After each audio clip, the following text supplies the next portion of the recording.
ఆడవాళ్ళు ఉన్న చేతికి గాజులు ఇలా ఇలా చూపించినా ఇక లోపలికి రాడు పరశురాముడు.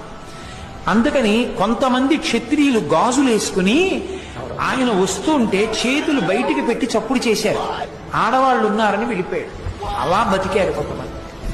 మిగిలిన వాళ్ళందరినీ చంపేశాడు. శిశువుల్ని కూడా మిగల్చలేదు.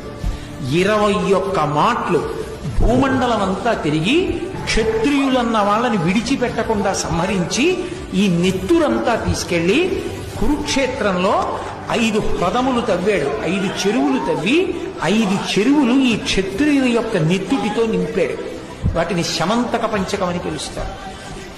5 నెత్తుటి చెరువులు చేసి 5 నెత్తురు తీసి తండ్రికి పితరులకు తర్పణం చేశాడు. అది ఆవేశం. అందుకని ఆవేశావతారం.